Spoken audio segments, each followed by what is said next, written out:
Hello, welcome back to the channel. Just going to be playing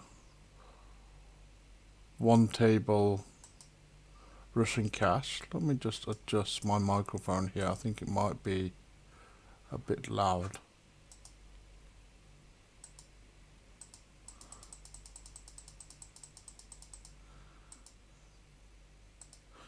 Okay, I think that might be better. Let me know. I've been messing around with my settings and I'm kind of learning as I'm going, and I'm not very good at this. I'm not a computer sort of person. I know enough, but not. This is a bit new for me. So yesterday I didn't really do anything.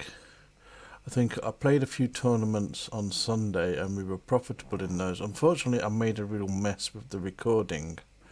I think I recorded the first one or two sessions, and then the kind of middle session just didn't record. Either I forgot to press record or it was lost anyway, and it kind of ruined everything, really. So,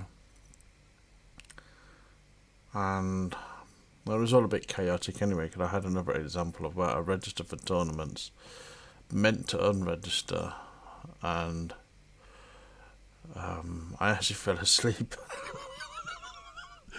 And I think I missed the first 5 minutes, and I was already 4 or 5 tournaments had already started. But I didn't really want to play any of them. But we played them, and we made a profit. I don't know, I think. Made about 50, 60 quid, I think. $50, $60. So, I think that happened. That's the second time that's happened in about 10 days. But I was just really tired, and I think, yesterday I didn't spend any time on the computer, and mainly I got a bit of rest. So I'm going to play, and I haven't had time yet to do my. Let's get started. I haven't had time yet to do. I've done a little bit of it, to do the kind of video where I show you how the Bankroll challenge is going so far. It's profitable, I can say that much. But I still need to do a bit more. So I'm a little bit behind with that, so please forgive me. I said after the first week I will put that video up, but it's probably it's maybe going to be about 10 days or so now. I think I'm probably just going to have to work out a schedule that works.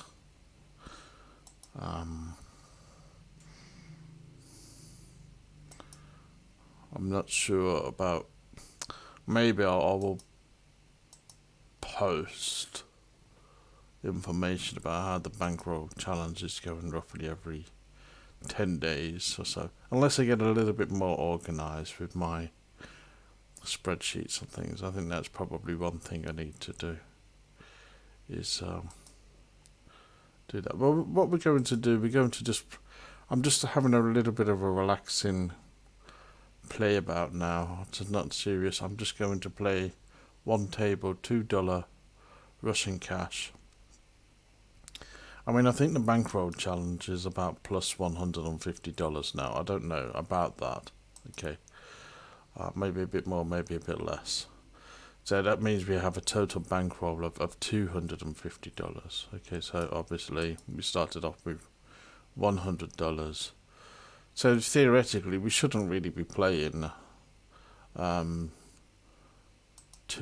Russian cash, because I'm going to go quite big here, and hoping that it's not a club coming next. And okay, because we didn't have the strongest flush on there, so obviously a queen clubs pair beats us. So He might have had a queen of clubs plus something, not flush, draw, and we need to make him pay for that. Okay, opening the ace queen. So, what was I saying? I've no idea. 2 players, club flush draw. I'm going to go pot size here. Maybe should have gone a bit bigger. Could we got a 6-7? So we've got the, could even have the open end and. Okay. Is that a set? Is that a draw? Then we've got a call. Oh, terrible card, isn't it?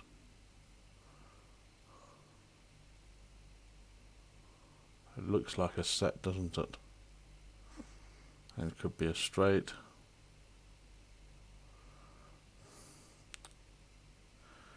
I'm going to call one. And the flush has got there as well.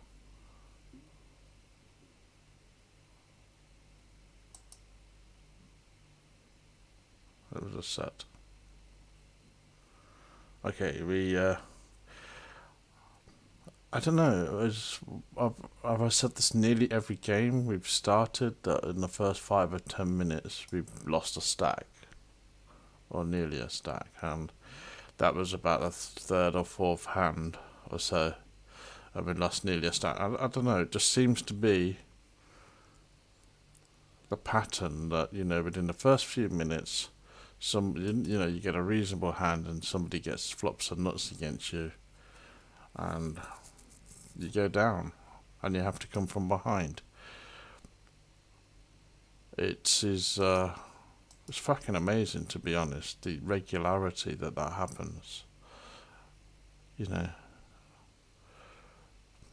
It's just so many predictable things. I'm not saying, but it's just like, I don't know. When you see things happen time and time again, you just think, okay, great. Well, we've got. I'm gonna 4-bet. Hopefully, he's got kings. I'm gonna shove, and we got the set.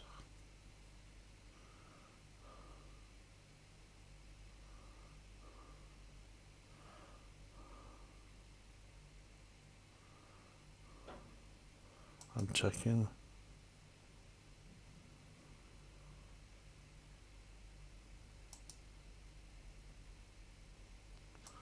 Yeah, big here. Yeah, I think that was kings, unfortunately for him.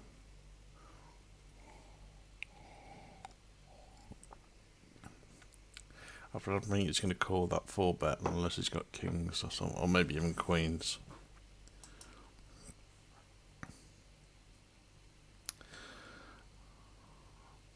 Okay, so we got a bit of our money back there. What I can say about the Bankroll challenge so far, which is, I actually think I'm losing at cash. I mean, and I'm making money on tournaments. The bizarre thing is there was 2 or 3 tournaments that I didn't really want to play. Yeah, they kind of started, and I should have unregistered or not played them anyway, because I either had no one stake me or whatever, and we might be okay here for a pair. Okay, great.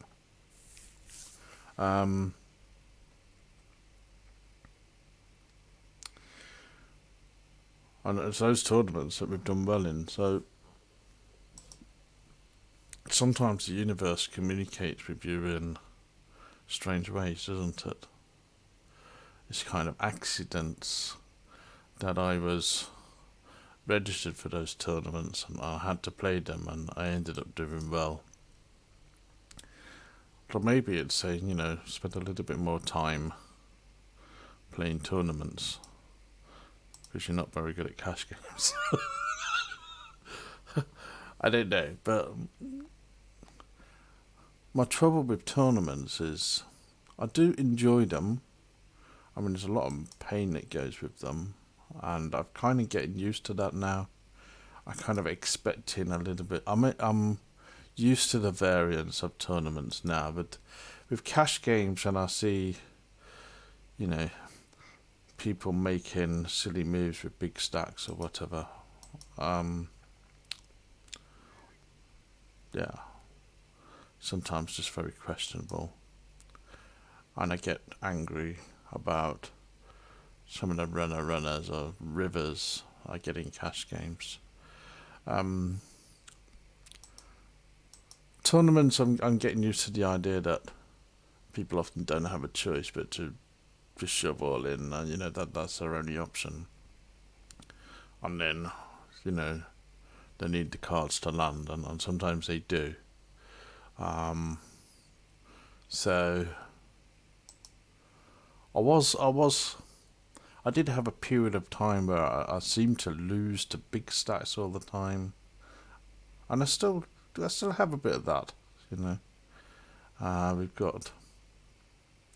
We've got the ace, we've got the 7, and we can call one. And let's hope there's not a flush or a boat there.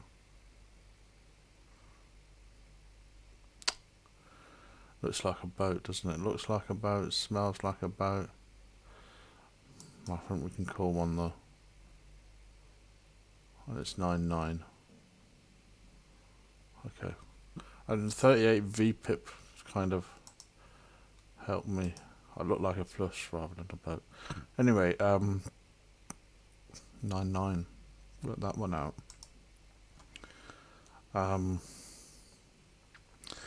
What was I saying? You know, there is still a bit like where I do feel, you know, when I'm shoving against a big stack and I'm ahead, the big stack's the underdog, and very often, especially when it's going to take me to the final table or take me to a good money slot, you know, I've seen so many times my ace get killed by underpairs or by runners, and you know, I can appreciate the big stat's going to call with, you know, you've got 15 chips, they've got 100 chips. I had one, I think, a couple of days ago. I had ace queen off. I think I had, I don't know, 12, 15 chips, something like that, maybe even less. And we were already plus $90 in the tournament, but, you know, heads up against a big stack, I would have doubled up and probably would have, you know, doubled my money as well. I took ace queen off against king 8 off, and the first 3 cards was 5, 6, 7. So he had the open ender, you know, so no more betting going on anyway because I was all in anyway. And I thought, okay, so you've got a lot of outs there already. Already my ace queen is like struggling. So pot size about 2, 5. Tempted to call with the 8s here, just in case he's having a go. Maybe he's got a 5, an ace 5 or something, yeah. He bet that 5, and now he's followed through with a big bet. I think my aces are dead here. I just think he got lucky there with his 5.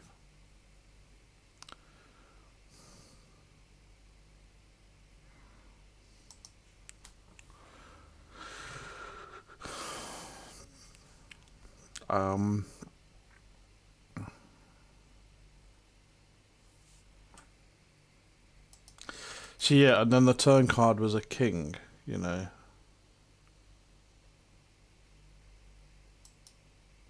And then I think the river card was a brick, so I was out, you know.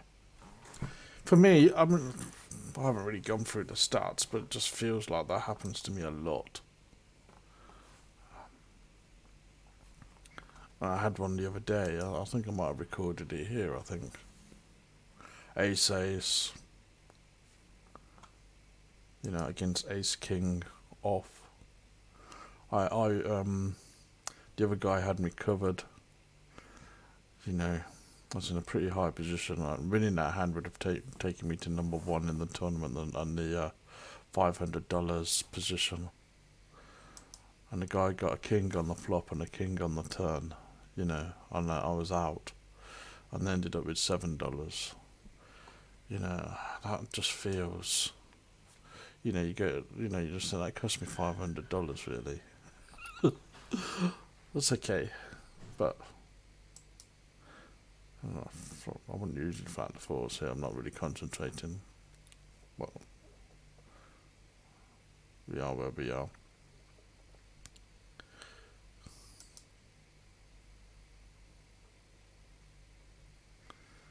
Fours are dead. So yeah,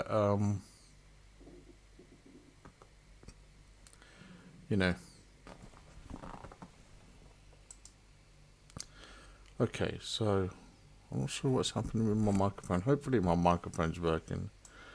It seems going up and down a little bit. I'm not sure.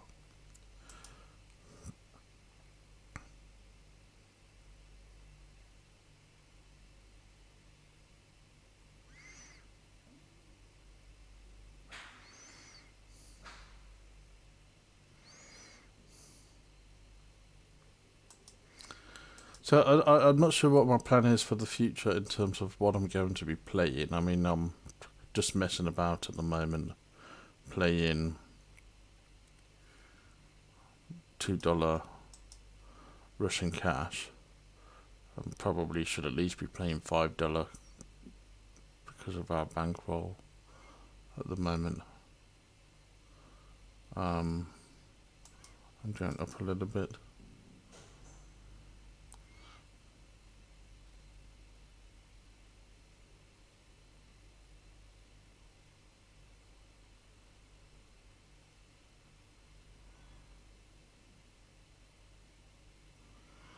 Okay.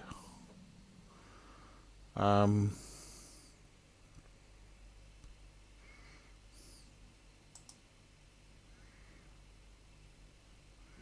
I'm going to have a think. I mean, I want to get play more cash games and kind of get that profitable.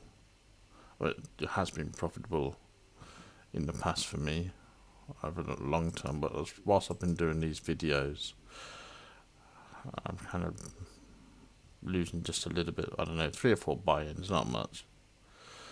But I haven't really been playing consistently either. I've been messing about a little bit, a few hours here and there, and I want to maybe get a day or so, or a few days even, and really get some hands.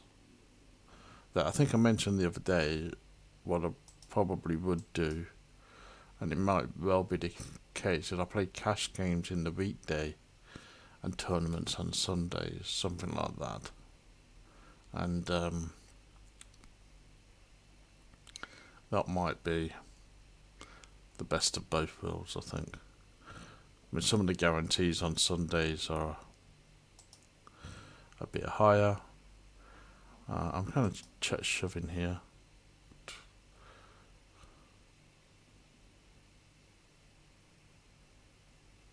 If you get a bet.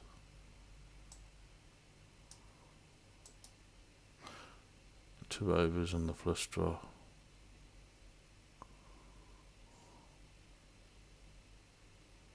Two players.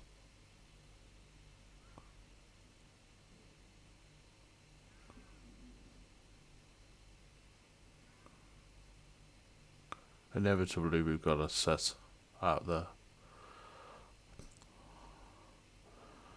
An overpair is probably going to fold. For me, against 2 players, overcards, weakish, flush, draw is pretty much always a shove. Because you have outs, you have possibilities there, and you can get stronger hands to fold. That's my logic. May not necessarily be the right logic, but it kind of works for me enough times. I think that's the thing is, you have all these kind of I mean, I'm not a poker coach or anything like that. I like to listen to them and try to learn as much as I can. And I kind of use software to help me improve my game, and I study a lot. Um, but generally, I have no idea what I'm doing. I just have, but some things I do sometimes that kind of work out enough time for me to do them, I think. And I wouldn't say I do the same thing all the time.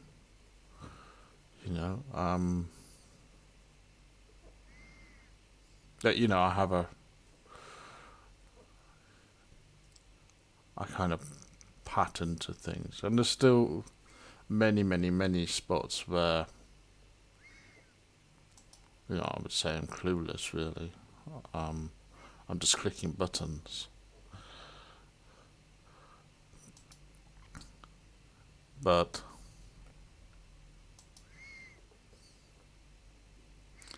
overall it's worked out profitable for me. And yeah, getting back to the plan, maybe I'll play cash games on the weekdays and tournaments on Sundays, because the guarantees are a bit higher on Sundays. You get some big games for your money. I'm going to bet small. There's an argument for betting larger, but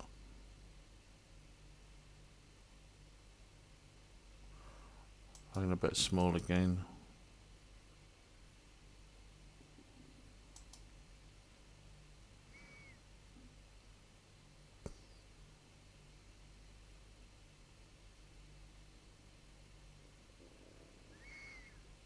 No, I think we're done.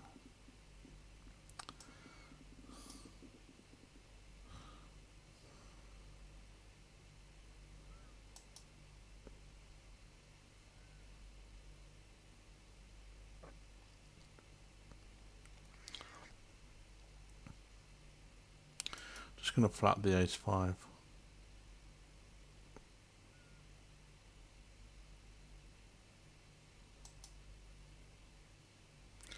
Got the open ender.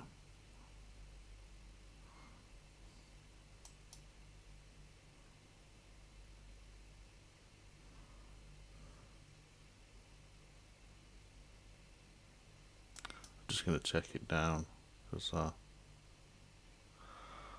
too much going on in that board.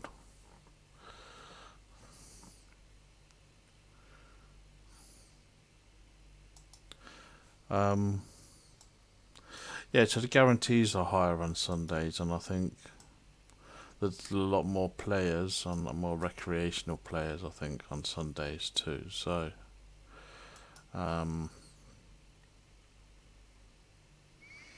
just my theory, I think there's probably a little bit more opportunity to make a profit on the weekends playing tournaments. But like, I don't know. I mean, it may work out that as my poker game evolves, that I end up playing more tournaments. I don't know. I don't really consider myself a tournament player. I enjoy playing them, like I say, but I need to study it a lot more. I think I play a bit tight in them. I think I need to study my kind of ICM a bit more, my push forward ranges. I've got a reasonable idea, but I'm sure I'm playing far too tightly, and I kind of, in fact, I know I'm playing far too tightly, and I mean it's kind of okay. It's worked out profitable for me so far.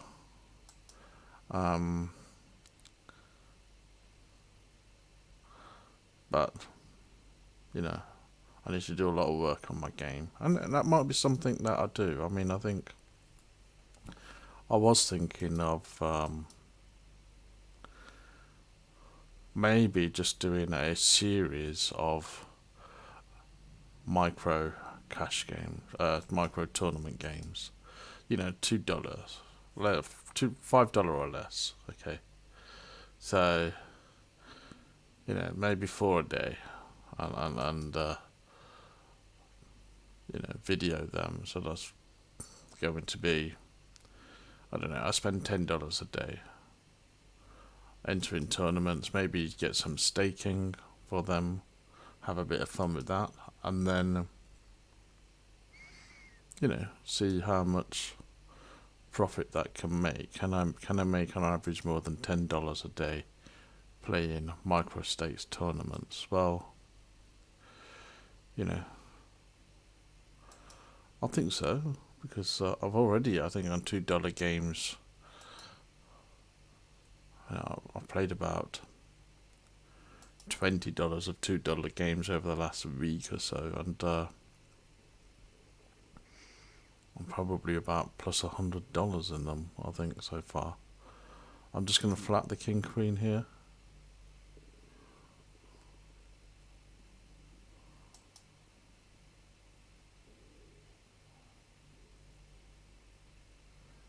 Yeah, we're going to continue with that.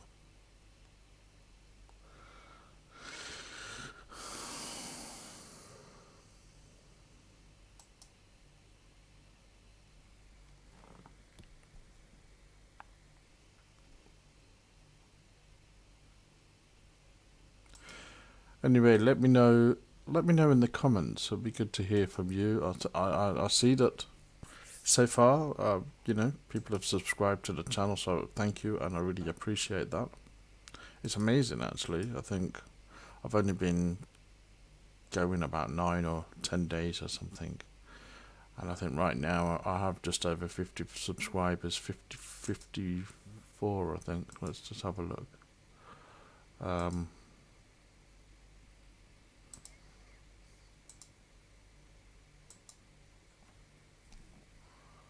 56 subscribers, which is amazing, and you know, we have about 5,000 video views, and you know, quite a lot of watch hours. I don't know.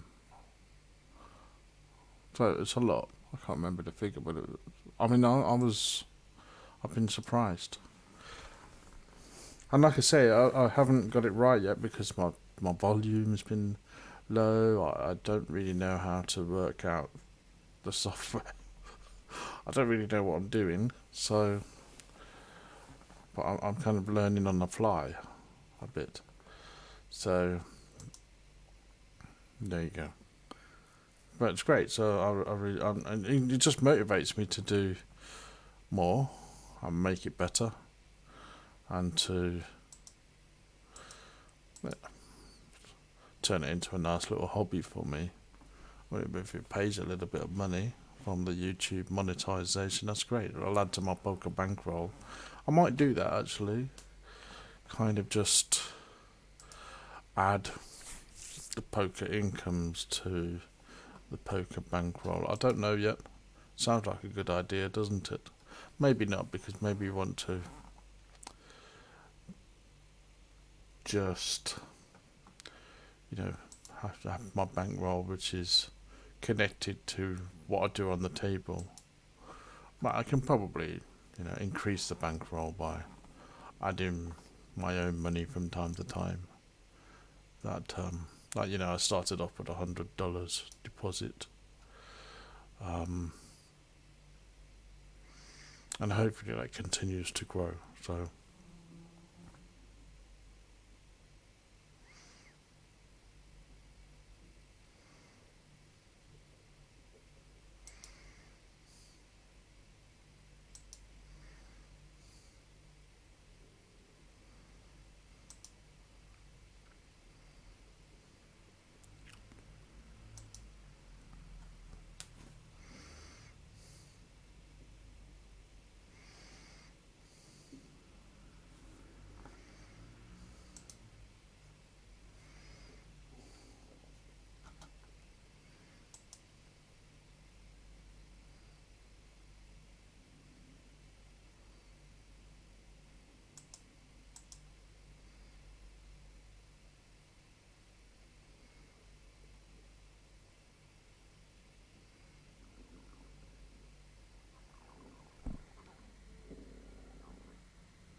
Re-raising the ace queen here, but we've got to be cautious as well. Well, that worked out.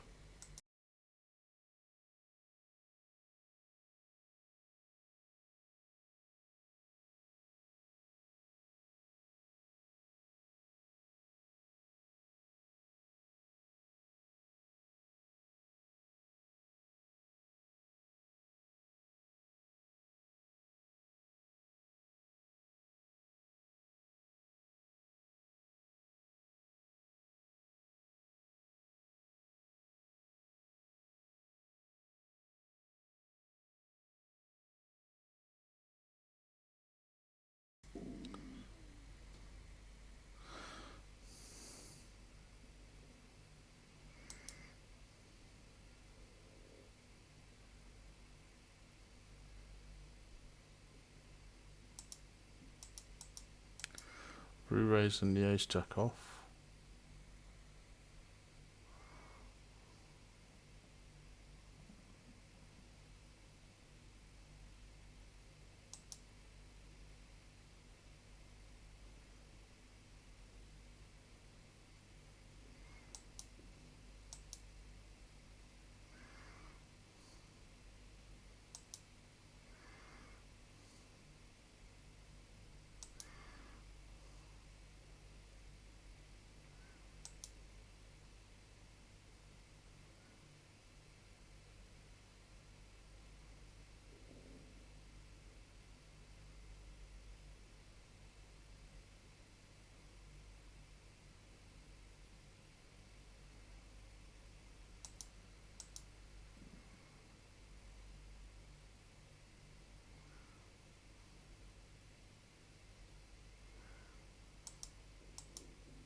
I'm going to 4-bet the ace queens.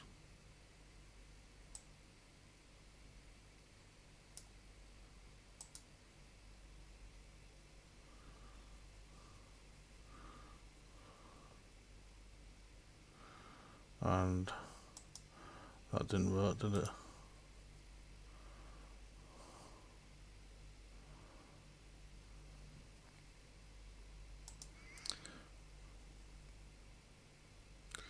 So although that didn't work, I think we get to find out if he really does have something or not.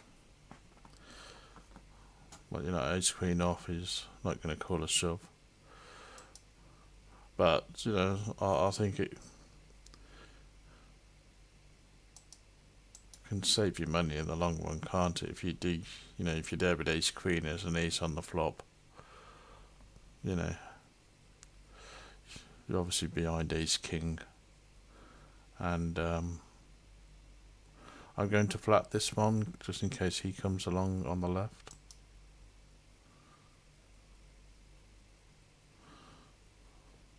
Borderline 8-8. That's nice. Let's hope he bets. We're just going to call.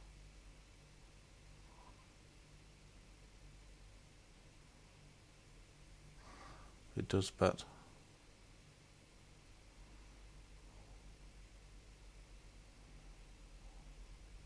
I mean, let's just hope he hasn't got queen queen.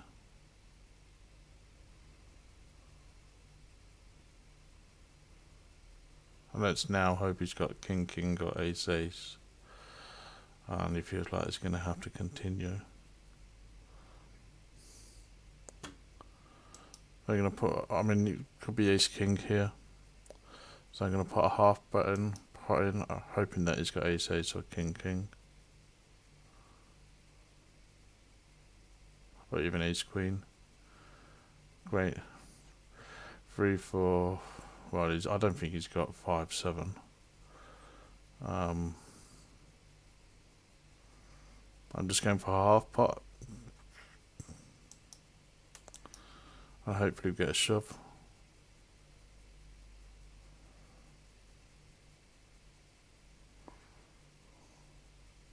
He's going to shove kings. He's going to shove aces.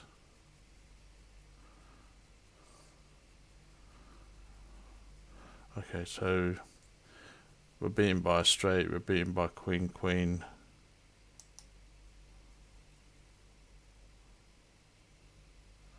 Six, 5.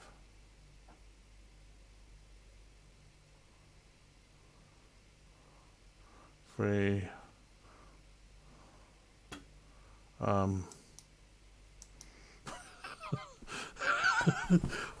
So you notice there, I was doing all this amazing analysis, and for a bit, you know, let's hope he's got ace ace. Let's hope he's got king king. Let's hope he hasn't got queen queen. You know, with 2 pairs. I didn't expect to see 6, 5.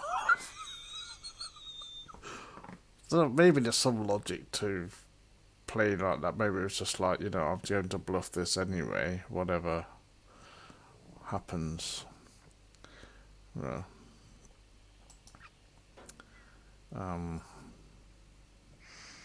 Okay, we've hit the ace, so we're going to have to bet. We're going to bet quite big.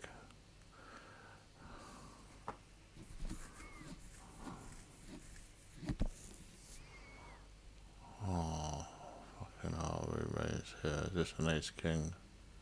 Can we continue with ace jack? 57. That looks like a set to me. I'm going to fold. That's a really tight fold, but I just feel that is a ridiculous bet. So it's either ace king, a set,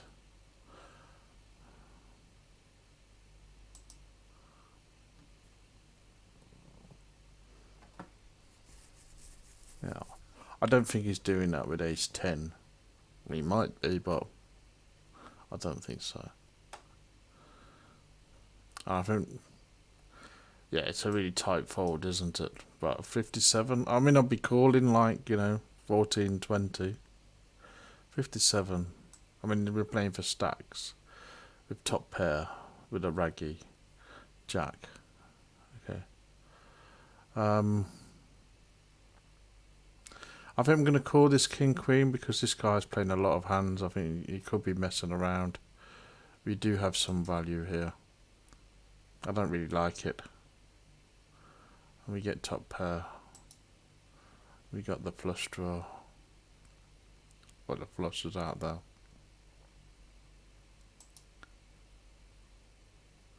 We could be up against ace king. Flush got there.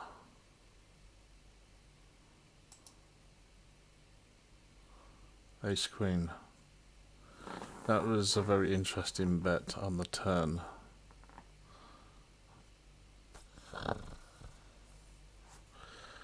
Okay.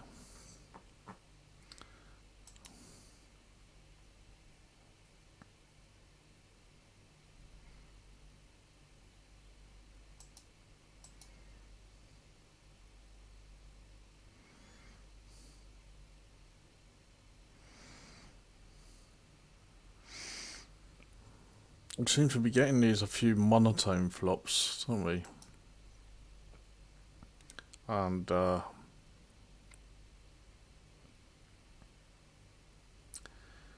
it often seems to be the way when I have a pair, a suited pair, I get a monotone flop of a different suit. Always. That's so great. That kind of kills your hand.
I'm going to call this because of the stack size here. Obviously Queen 7's a bit loose. Well,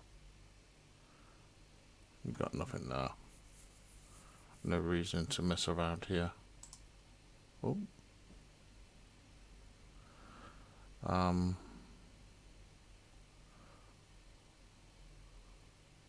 going to go big.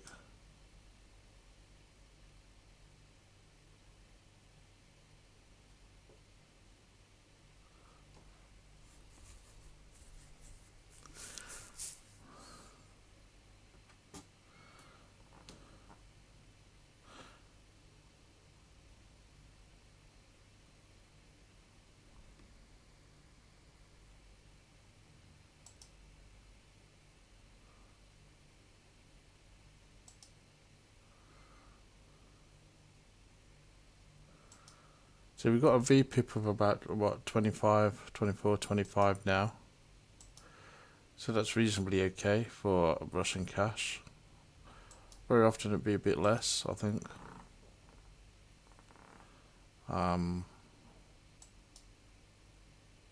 Usually about 18, I think. So we're playing at a few more hands at the moment, but no big deal. I mean, 40 minutes of data is not really much to go on.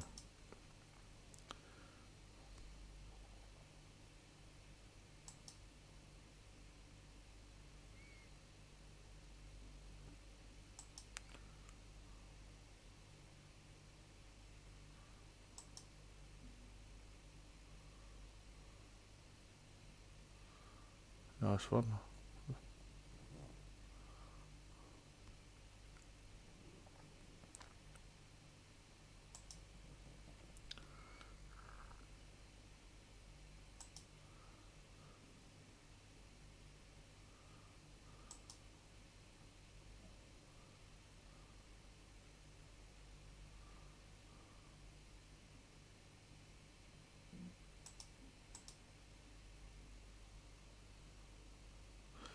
Okay, I'm going to pause it there for 5 minutes. And I'll get myself a sandwich. You do really need to know. You didn't need to know that, but I'll share it with you. And pot size here. And then I'll be back in about 5 minutes or so. Okay, so we'll just click the sit out next hand, and this is going to be the last hand. And we'll be back in 5 minutes or so.